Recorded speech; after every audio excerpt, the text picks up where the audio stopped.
Fair trade is very much about providing farmers in the developing countries with dignity and a better quality of life. So it's just not about the money, it's also providing them certain guidelines or certain resources where there's rules around gender equality, rules against child labor, rules against pesticide use. Unethical labor and consumption has become an increasingly important issue in third world countries. It is up to developed countries like Canada to help reduce this issue.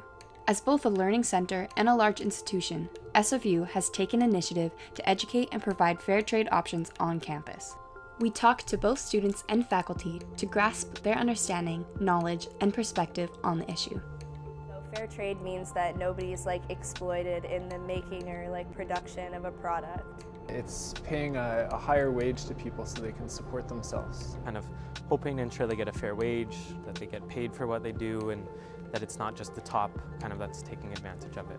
Inequality between the first world and the third world, which is getting worse and worse. So I think me as an end consumer, I don't have as much of a price to pay for it, but the people that pay the biggest price are the producers. Like assembly lines of making clothing, just unfair wages, hours. People in third world countries, they obviously work harder but get paid less. It's you see people who are corporate who are so rich, and then people who make money that doesn't even register on our monetary scale in third world countries, and it's just wrong. I know everything on campus is fair trade. I don't know if that's what they have on campus is meant to be fair trade, but I don't know anything more than that. Renaissance coffee.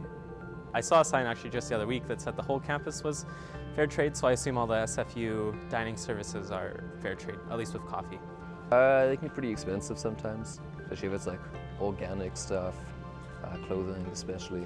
The prices are higher, but reasonably so, and I'm willing to pay more to ensure that a child isn't making my chocolate.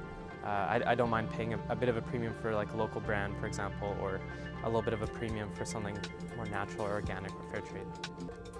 We reached out to Mark McLaughlin, the Chief Commercial Services Officer here at SFU, to see how SFU advocates for fair trade. At SFU, we actually have an ethical procurement policy that was passed a number of years ago to ensure that items, example that we sell in the bookstore, don't come from sweatshops in third world countries. So those type of things are vetted. SFU has designated a fair trade campus since 2012. So we were the second fair trade campus in Canada. We're very much a leader in fair trade across Canadian campus. So Dining Services provides coffee and tea, bananas and chocolate, and so that's where we play a role in ensuring those are fair trade on our campus.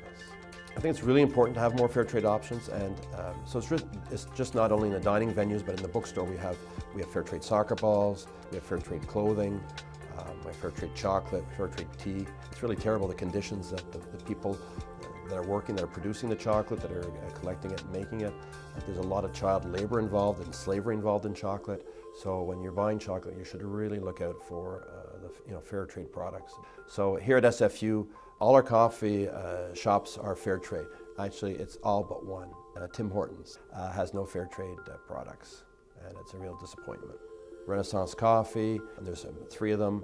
The Starbucks also has fair trade, and it's probably about 95% fair trade in our Starbucks. In terms of education, we always have a Fair Trade Week in September. We have a Fair Trade Fair. We do tabling in the AQ. SFU's created a really neat program called the SFU Fair Trade Ambassadors Program. And we have about 12 or 13 Fair Trade Ambassadors, which are students. We provide them training, and they go out and they educate, they talk to classmates, they make class presentations. We sent 2 students to Peru this year, I think 2 to Ecuador last year, and they come back with a wealth of knowledge.